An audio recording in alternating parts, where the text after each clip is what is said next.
Olá, estamos chegando com mais uma edição do Dia de Campo na TV, seja muito bem-vindo. No programa de hoje vamos falar sobre o trio da produtividade.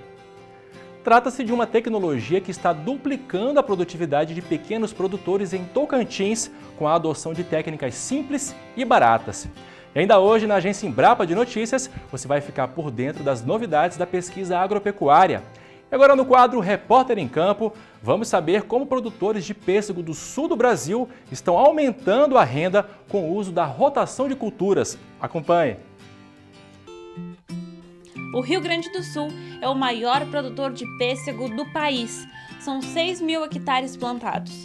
Mas o custo de produção dessa fruta está ficando mais caro e com menos rentabilidade, principalmente para quem fornece para as indústrias. No caso desse produtor, uma série de fatores tem dificultado a produção de pêssego na sua propriedade. Bastante cúmulo de variedades, alguma morte precoce, muitos anos de pomares, então se torna a produção de pêssego por hectare está caindo bastante devido da quebra de produção. 90% da nossa produção é mercado e indústria e tem deixado a desejar. Mauro segue os passos do pai e do avô. Ao invés do monocultivo, ele investe em culturas com diferentes épocas de colheita. O produtor ele procura diversificar, porque como ele já tem o mercado, ele quer pêssego, ele quer uva, quer goiaba, outras frutas também. Então a questão de mercado também. E para preencher os espaços, as épocas de trabalho de cada produtor. E obviamente aumentar sua renda também. As outras culturas cultivadas pelo Schoenemann são a uva e a goiaba, com foco agora no tomate. Eles servem de alternativa ao pêssego e exigem os mesmos maquinários e equipamentos. Plantas de cobertura como a ervilhaca e a aveia são as principais aliadas no manejo dessas culturas. Um pêssego, ele tem uma duração de 10, 15 anos, uma planta de pêssego, e umas casos até 20 anos.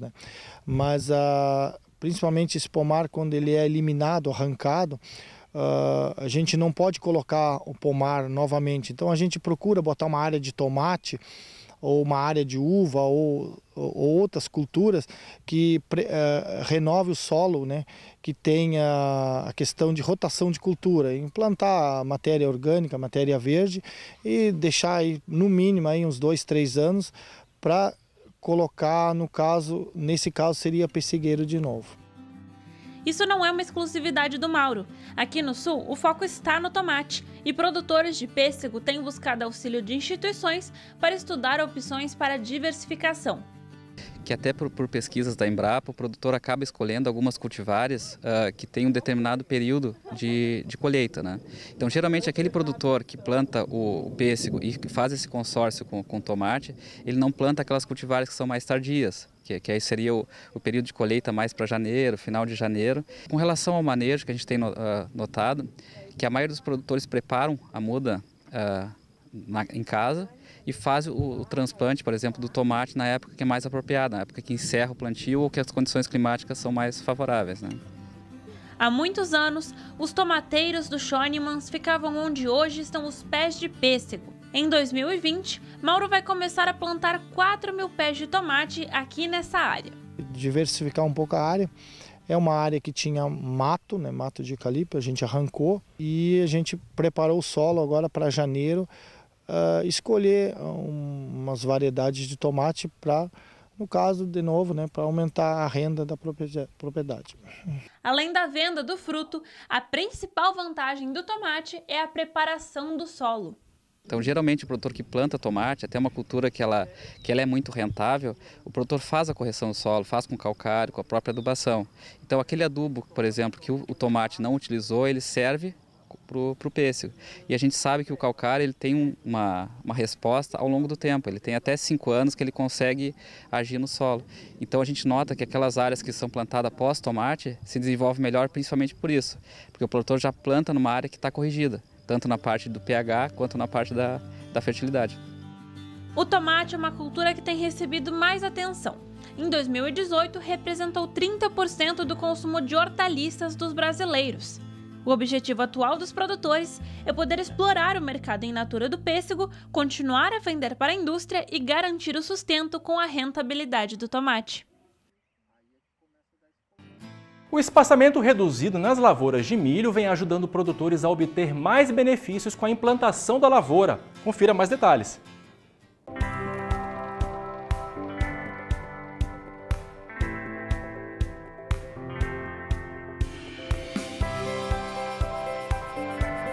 O sucesso de uma lavoura está relacionado ao estabelecimento de estande. Então o produtor tem que se atentar a um bom estabelecimento de estande, que é o número de plantas por área. Para isso ele precisa olhar alguns fatores, como por exemplo, densidade e espaçamento, que estão diretamente relacionados com a escolha da cultivar, e a distribuição e a profundidade de semeadura, que estão diretamente relacionadas com o tipo de solo, manejo da área, mecanização, clima. Então, esses são os cuidados iniciais que ele tem que ter durante o planejamento da sua lavoura de milho.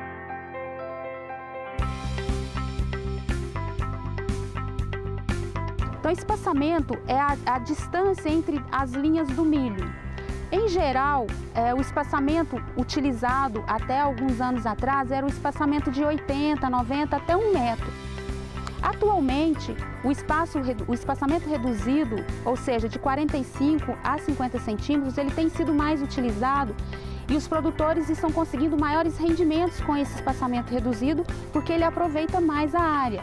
Algumas vantagens desse espaçamento reduzido é que a planta ela é capaz de captar maior luminosidade, ou seja, ela aproveita toda a luminosidade da área. Como as plantas estão mais próximas uma da outra na linha, a luminosidade ela chega com menos intensidade na região mais baixa do solo. Isso faz com que as plantas daninhas elas se desenvolvam mais lentamente e, consequentemente, o controle é mais efetivo. Outra questão é que, quando você reduz o espaçamento, é importante que você coloque menos plantas por metro.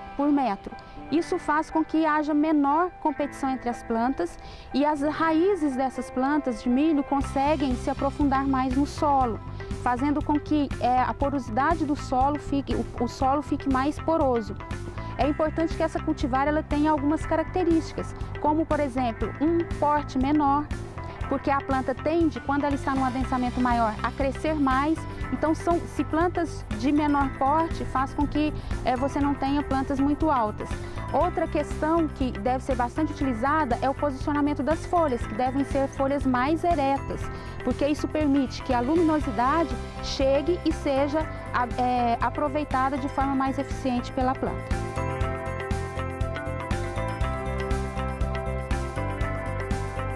Densidade. A densidade ela está relacionada com o número de plantas por área. Quando ela é lançada no mercado, são realizados testes e definidos a população máxima dessa planta em que você terá rendimentos. A partir do qual, mesmo que você aumente a população, você não terá incremento no rendimento. Importante que o produtor siga a recomendação do número máximo de plantas por área, ou seja, população total. Você terá que fazer o trabalho, então, de arranjo dessas plantas em função do seu espaçamento. Arranjo das plantas na linha em função do espaçamento entre linhas para que você tenha esse ótimo de produção.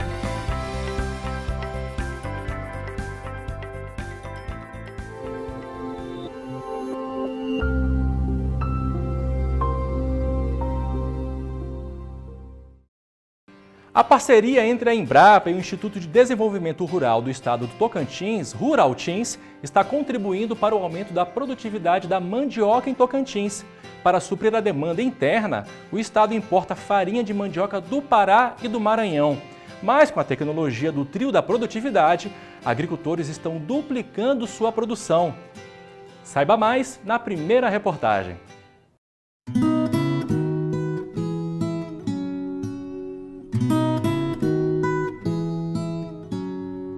Mandioca, aipim, macaxeira. São muitos os nomes para designar essa raiz tão popular na mesa dos brasileiros, principalmente do norte e nordeste do país. rica em carboidratos e muito comum na agricultura familiar, sua produção no Tocantins não atende à grande demanda da região. Segundo o IBGE, a produção de mandioca no estado é de 208.200 toneladas e a farinha é importada de outras regiões, como Pará e Maranhão. Mas essa realidade de baixa produtividade está começando a mudar, graças ao trabalho da Embrapa Pesca e Aquicultura e do Instituto de Desenvolvimento do Estado do Tocantins, Ruraltins. Junto a pequenos agricultores, a produtividade tem aumentado mais de 100%. A gente está trabalhando em parceria junto com a Embrapa, né? Que senão a gente não conseguiria sozinho realizar esse programa. Esse projeto de levar essa tecnologia que a gente está falando hoje aqui no trio da produtividade. É a tecnologia mais básica do básico que a gente quer difundir para todo mundo fazer, que fazendo bem feito a produção é outra coisa, consegue até triplicar, a gente tem conseguido resultado fantástico, de 3 vezes mais, 4 vezes mais a produtividade, só fazendo o básico. Então essa parceria com a Embrapa, com Embrapa Ruraltins, fomentando, para estar agilizando uma coisa, quando falta uma, falta outra, a gente consegue unir as duas empresas, né? A Embrapa e o Ruraltins, Embrapa Federal, Ruraltins Estadual, para estar conseguindo levar para o produtor, que é o nosso objetivo final, tanto da Embrapa, tanto do órgão de extensão do Ruraltins, que é levar conhecimento para o produtor. Aqui no projeto a gente atende mais de 100 produtores. Com mandioca a gente está atendendo assim, mais em escalonamento, a faixa de 30 produtores, e que já trabalham em escalonamento já de produção, né? Todos eles estão adotando e está tendo sucesso. A gente tem a meta de cada vez que a gente vem no campo, a gente atender no mínimo 4 a 5 produtores, né, por visita. A gente está fazendo de 2 a 3 visitas por semana aqui no projeto. Os produtores aqui é o que mais que a gente tem incentivo em trabalhar, porque são pessoas de coração grande, pessoas humildes, pessoas que dá gosto de você trabalhar com essas pessoas. Então, elas aceitam bem e é uma coisa, não tem muito custo, a gente não põe nada difícil, fica muito difícil da pessoa adotar, de fazer, são práticas simples e com essas práticas simples eles conseguem ter um resultado satisfatório. A mandiocultura no estado do Tocantins ganhou uma desenvoltura econômica de grande projeção. Graças ao trabalho da Embrapa, dos técnicos da Embrapa, nós hoje saímos de 5.000 quilos por hectare e já estamos alcançando até 40.000 quilos. E estamos sonhando com 60.000 quilos. E isso transforma num grande fator econômico. O segredo do sucesso é conhecido como o trio da produtividade, um conjunto de boas práticas de cultivo baseado em 3 pilares de fácil aprendizado para o pequeno produtor. Porque saíram de uma produtividade que era em média, tinha aqui de 10 toneladas por hectare, todos eles já passaram de 20 a 30 toneladas por hectare. Então, mais que dobrou a produção. Então, é notório que é um trabalho que vai avançar ainda, a gente vai conseguir altas produtividades, 40 toneladas, é o que a gente deseja, chegar nessa média.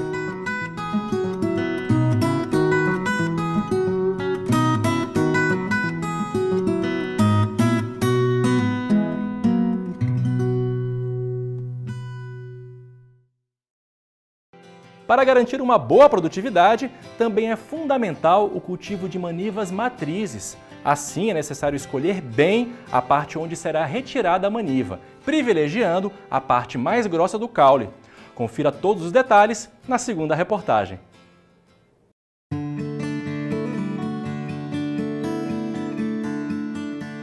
A mandioca é um dos principais produtos cultivados por pequenos agricultores, alcançando a marca de 7ª cultura em área cultivada, com 1,7 milhão de hectares cultivados e 24 milhões de toneladas de raízes. Possui grande importância social pela geração de emprego e renda, estando presente em todos os estados brasileiros. Dados do IBGE revelam que a região norte lidera a produção de mandioca com 36,1% da safra nacional, seguida pela região nordeste com 25,1%, e pela região Sul, com 22,1%.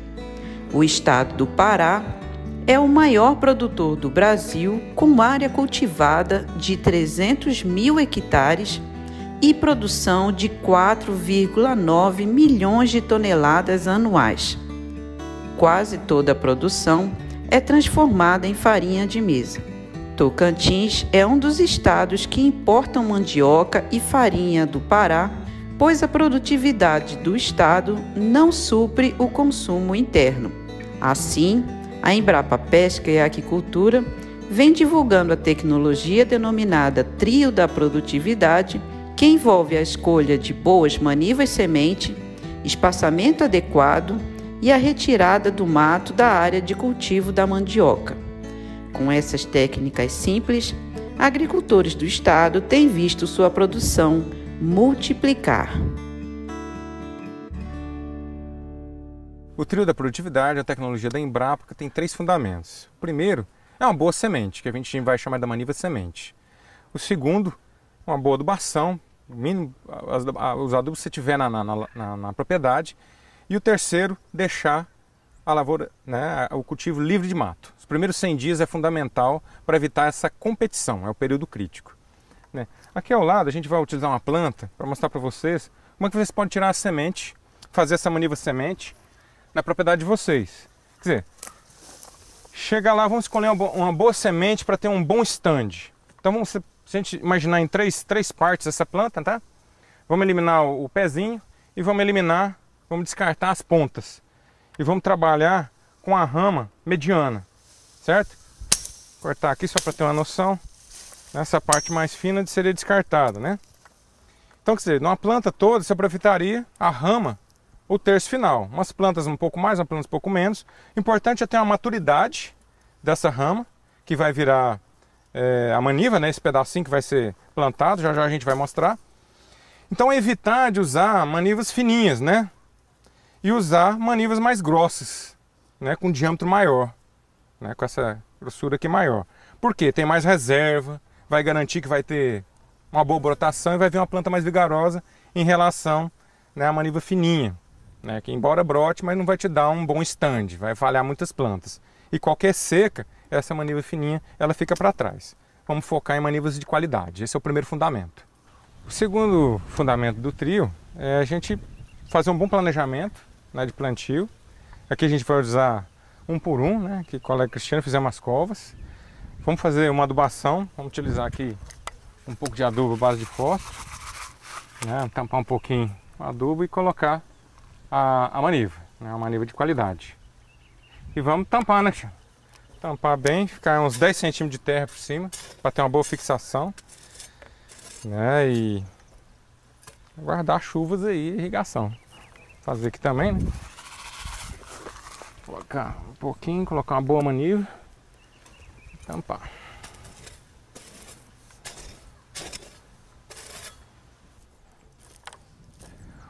O terceiro fundamento é manter as plantas livres do mato por 100 dias, pelo menos. Os primeiros 4 meses deixar no limpo.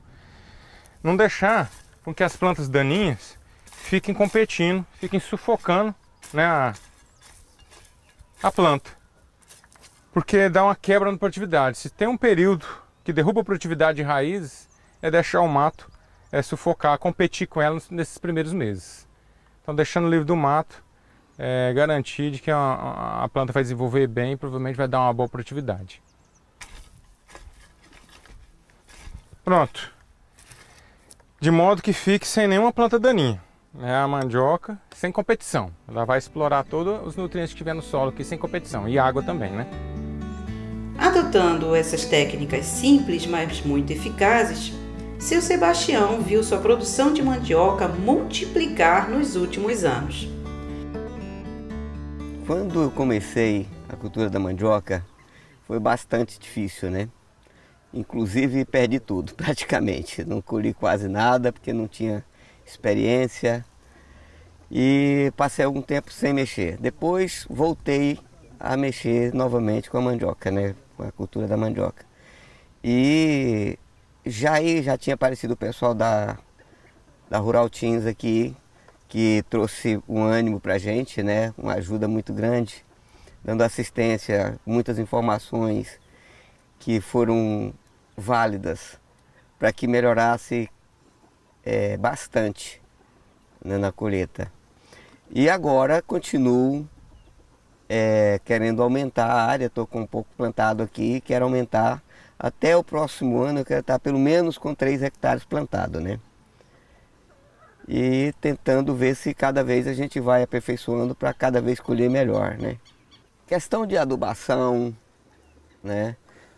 Manter a área limpa, a prevenção de pragas, né? A irrigação correta também. A primeira leva de mandioca que eu plantei, eu não cheguei a tirar nenhuma tonelada por hectare.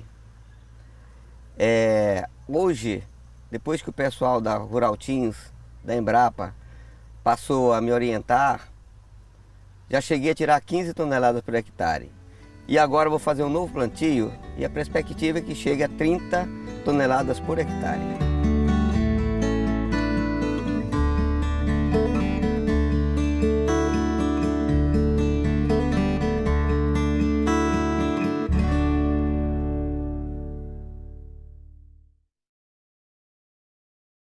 Gostou do assunto de hoje e quer saber mais? Então entre em contato com a Embrapa Pesca e Aquicultura em Palmas, Tocantins. O telefone é código de área 63 3229 7800 e pela internet no embrapa.br/pesca e aquicultura.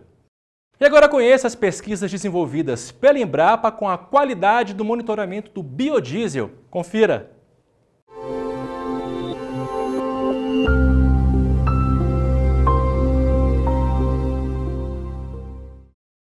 O projeto Biobon teve o financiamento do CNPq e a parceria da Embrapa com a ANP, INT e as universidades. Universidade Federal de Minas Gerais e Universidade Federal do Rio Grande do Sul. O objetivo do projeto foi monitorar o biodiesel durante toda a sua cadeia de produção, desde a usina até os postos de combustíveis. Fizemos 2 tipos de avaliação, a avaliação química e a avaliação microbiana.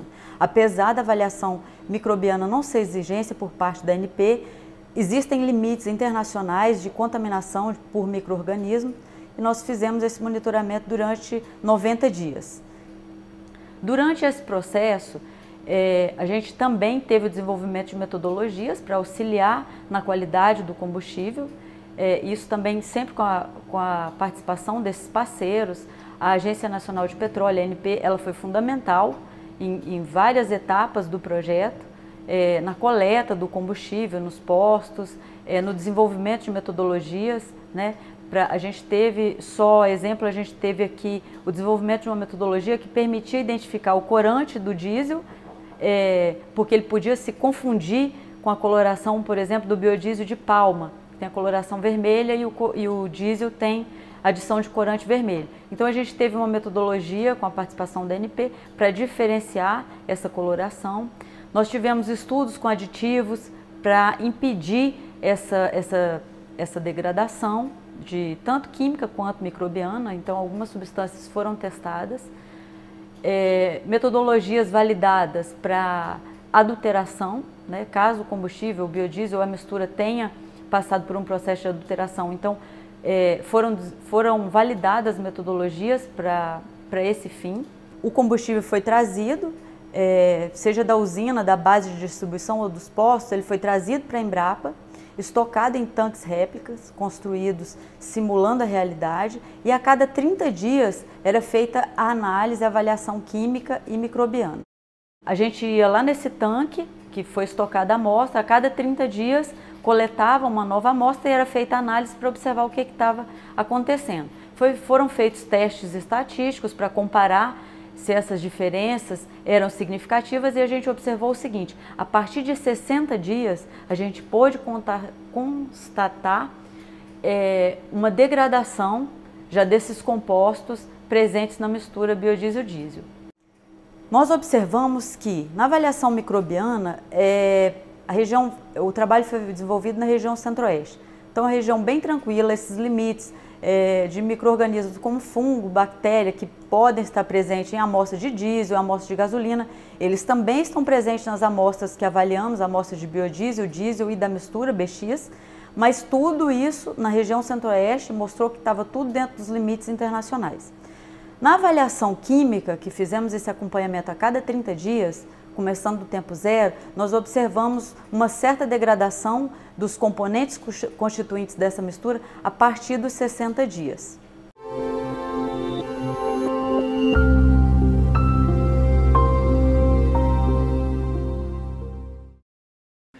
E quem já está aqui com a gente no estúdio é o Eduardo Pinho, que veio trazer as últimas novidades da pesquisa agropecuária com a agência Embrapa de Notícias. Eduardo, seja muito bem-vindo. O que tem de novidade para hoje? Augusto, você sabe que as algas marinhas são muito usadas na indústria, não é mesmo? Sim, eu sei que elas são utilizadas em várias frentes, né? Mas sobretudo, que eu conheço na parte alimentícia, porque elas são utilizadas inclusive para poder enrolar o sushi, né? E eu adoro o sushi. Pois é, só que agora um estudo conduzido pela Embrapa, em parceria com a Universidade Federal do Rio de Janeiro e a Universidade Estadual de Campinas, descobriu que a goma carragena, extraída das algas vermelhas, é capaz de estimular a produção de micro-organismos benéficos para o intestino. Essa descoberta abre caminho para o desenvolvimento de novos alimentos prebióticos feitos à base dessa goma. A carragena é rica em fibras alimentares e pode ser usada como um agente espessante para alterar a textura dos produtos alimentícios e também como estabilizante, para deixar os alimentos mais homogêneos. Legal, e tem mais alguma novidade? Tem, é sobre o piqui. Você gosta de piqui? Adoro piqui, não sou goiano, mas adoro piqui. Só que o piqui não é coisa só de goiano, não. Tanto que um projeto da Embrapa está propondo soluções para aprimorar a produção do óleo, da polpa e da amêndoa do piqui na Chapada do Araripe, no Ceará. Tradicionalmente, esse óleo é feito no meio da mata, em fogueiras que são acesas com madeira da própria floresta. Para preparar 1 litro de óleo da polpa, o pessoal fica 8 horas macerando 1000 caroços de piqui em um latão no fogo. Nossa, é um trabalho pesado, hein? Pesadíssimo. O método apresentado pela Embrapa faz a extração do óleo da polpa por centrifugação, de forma muito mais segura, rápida e com maior rendimento do que esse esquema tradicional. Para se ter uma ideia, enquanto no método tradicional a quantidade de óleo extraído é inferior a 10% da massa de polpa, no processo apresentado pela Embrapa, o rendimento é de 20%, ou seja, cerca de 76% de todo o óleo que existe na polpa é aproveitado. Muito bom, hein? E para encerrar nossa agência de hoje? A nossa última novidade de hoje é um estudo da Embrapa que mostrou que associar o controle cultural ao controle químico é a melhor opção para combater o caruru gigante, uma invasora muito agressiva, de rápido crescimento e tolerante a vários tipos de herbicida. Os pesquisadores concluíram que o uso do controle químico com aplicação de herbicidas em pré- e pós-emergência e de controle cultural com semeadura de braquiária em consórcio com o milho é uma das estratégias mais eficientes no manejo dessa praga. Legal, Eduardo. E quem quiser mais informações, acessa qual endereço, faz o quê? Entre no site da Embrapa, acesse a página da Agência Embrapa de Notícias e aí assine o nosso boletim para receber toda semana as novidades da pesquisa agropecuária. Muito bem, valeu, Eduardo. Obrigado pela participação. Até a próxima, hein? Até. E o Dia de Campo na TV fica por aqui. Para assistir a outras reportagens do programa, acesse embrapa.br/Dia de Campo na TV. Muito obrigado pela sua companhia. Até a próxima. Tchau!